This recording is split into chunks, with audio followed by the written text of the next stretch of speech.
Assalamualaikum warahmatullahi wabarakatuh. Kita dari kelompok 2 ingin menyampaikan podcast tentang perkembangan teknologi di dunia pendidikan. Saya Linda Apriliawati sebagai host dan bintang tamu kita dari kampus Amangpare, Ilma dan Zen. Hai semua. Oh my god. Jadi bagaimana menurut kalian tentang perkembangan teknologi zaman sekarang di dunia pendidikan? Ya menurut saya sangat bagus sih. Semakin berkembang, semakin maju pendidikannya. Baca. Baik, kalau gitu kita masuk aja ke topik pembahasannya. Jadi ada beberapa pertanyaan yang kita akan ajukan ke bintang tamu kita. Yaitu pertanyaan pertama, bagaimana perkembangan teknologi informasi dan komunikasi telah mempengaruhi metode pengajaran di dunia pendidikan? Kalau menurut saya sih lumayan maju karena yang dari awalnya tuh kita harus datang ke sekolah, belajar. Tapi sekarang bisa lewat handphone, seperti video pembelajaran. Ya, seperti zaman sekarang kan biasanya kan kita menggunakan ulangannya dengan kertas, sekarang sudah Canggih maju, bisa ya, pakai website. Sudah bisa menggunakan seperti apa namanya? Ikut tuh bantu jawab, diam saja gitu. Yang itu jauh apa? Classroom. Oh iya, seperti Classroom, Classroom. guru. Iya. Itu sih salah satu aplikasi yang Ya, lumayan maju. harus titit. Anjay. Kejauh. Oke, sekarang kita ajukan pertanyaan buat masnya siapa? Enrico. Oh iya, Henriko. Apa saja peran teknologi informasi dan komunikasi dalam peningkatan keterlibatan siswa dalam pembelajaran? Ya, menurut Mas Henriko bagaimana? Gimana itu? Mungkin dapat membantu meningkatkan pembelajaran siswa melalui game atau forum diskusi online. Forum diskusi online itu Kayak seperti apa? ruang guru atau classroom. Google Meet. Oh, iya. Ini Dan sekarang kan belajar bisa diakses dari kejauhan, dari jarak jauh juga bisa lewat aplikasi-aplikasi yang tadi. Di pertanyaan selanjutnya, apa dampak positif dan negatif dari penggunaan teknologi informasi dalam pendidikan? kalau dampak positifnya mungkin meliputi akses yang lebih luas, pembelajaran yang disesuaikan. Terus kalau dampak negatifnya termasuk distraksi dan tidak kesamaan akses. Terus bagaimana nih caranya mengatasi bahwa sekarang kan banyak anak kecil nih yang menggunakan handphone di era digital ini. Nah, itu bagaimana cara mengatasi kita agar kita bisa mengawasi mereka untuk tidak menggunakan hal-hal yang tidak seharusnya mereka gunakan gitu? Caranya sih mudah, dikurangi dengan sering-sering mengajak pembelajaran di luar juga, jangan terpaku terhadap handphone. Gitu. Oke. Karena kan kalau keseringan menggunakan handphone juga ada merusak kesehatan di mata, dia merusak saraf otak juga, jadi tidak baik untuk keseringan. Kalau Mas Zen sendiri bagaimana? Mas Zen sekarang sih. Oke, maaf. Kalau Mas Hendiko sendiri bagaimana? Yes. Jadi sama dong. Yang lain, maksudnya pendapatnya Mas, kan banyak anak kecil nih sekarang yang over banget menggunakan gadgetnya gitu, atau dia menggunakan gadgetnya. Bagaimana mengatasi agar dia bisa diawasi dengan gimana ya? Nah itu juga salah satu peran orang tua sih, karena harus mengawasi yang seharusnya dipakai untuk belajar lagi dipakai untuk bermain game, jadi kan ada sedikit salah dari orang tua karena kelalaiannya kurang mengawasi anak-anaknya, contohnya ini. Oh my god. Bagaimana peran keamanan digital dalam melindungi data dan privasi siswa di lingkungan pendidikan? Ya, Karena sekarang banyak hacker kan di luar sana. Keamanan digital juga penting sekali untuk melindungi data siswa. Perlu kebijakan yang ketat agar privasi siswa terlindung lebih efektif. Jadi salah satunya tuh seperti kita masuk ke jurusan IT yang agak sedikit bagus lah setidaknya menguntungkan karena kita bisa belajar tentang banyak hal seperti sih Cyber ya itu paling bagus, oke? Gimana ya, jadi bisa dikatakan perkembangan sekarang tuh bagus banget, apalagi di luar negeri, karena di Indonesia belum terlalu sih.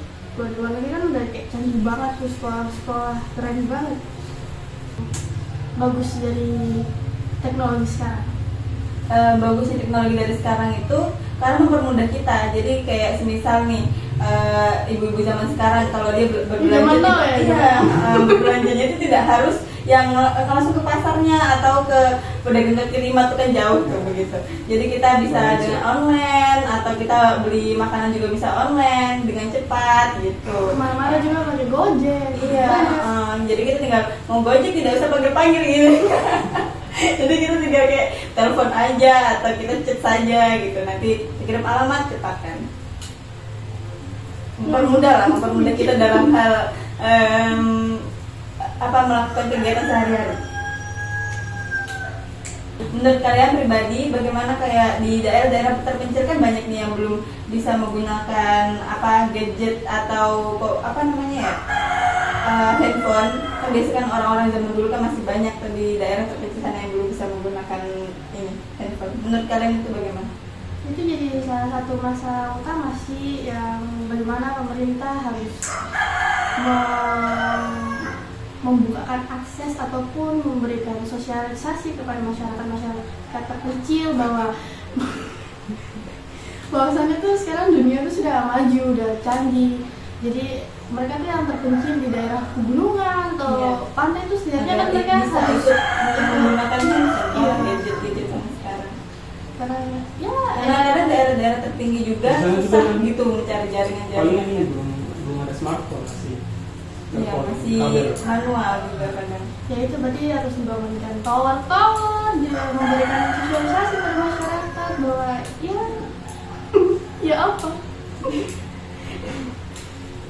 Agar lebih luas tuh jaringan kita berkomunikasi dengan orang yang jauh atau terpencil gitu. Diam saja Mas gitu ini, astagfirullah, cepat jawab. mungkin dari Mas sendiri ada sedikit pendapat mengenai Apa yang ingin disampaikan? Ih, nggak bisa. tidak boleh ikut Mas. Pendapat Mas sendiri bagaimana? Pendapat saya Ya, ya sama sih, pemerintah harus lebih melihat ke arah desa-desa atau pantai-pantai yang belum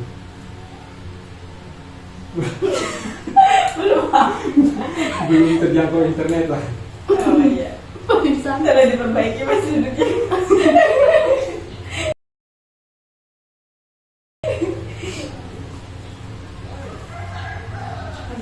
Aduh. Dan kita juga harus mempersiapkan para anak-anak muda untuk kedepannya di era digital yang semakin canggih.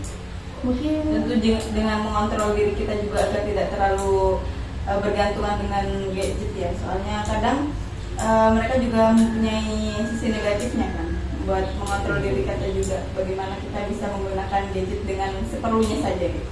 tapi kalau digunakan dengan baik seperti untuk belajar, berkembang, Iya, apalagi zaman sekarang. ekspor, sehingga mereka bisa menemukan hal-hal baru dan bisa membawa Indonesia ke mancanegara. Lumayan, contohnya nanti kita bertiga. Baru Oh my god!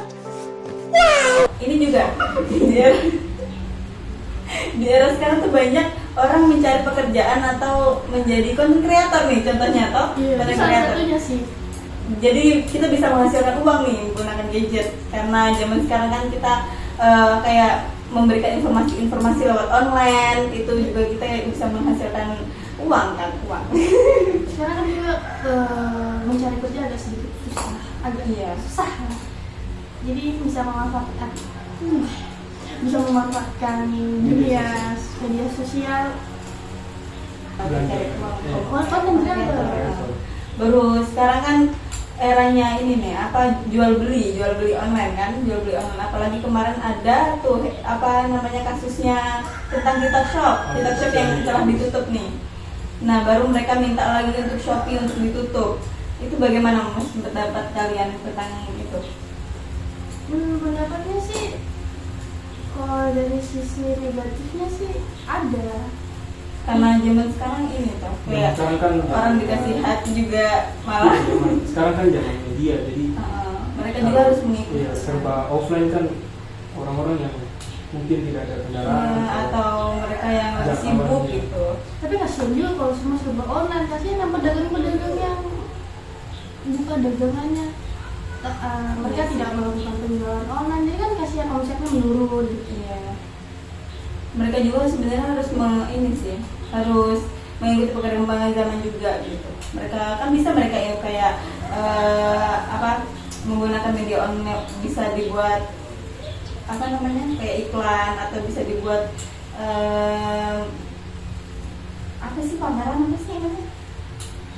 iya iklan. Ya buat memamerkan itu loh. Tapi Iklan. bukan, misalnya itu apa namanya? Kata lainnya. Ada yang lupa. Apa? Promosi. Oh ya promosi, ya promosi. Coba nih bisa promosi buku-buku gitu. Kita kan bisa bikin poster-poster, atau kita bisa bikin video review atau Janji. Terserah kita tetap boleh dekara panganas. Cuma motor tipis, nggak perlu harga sadis. Tak tahu ngana somo manangi.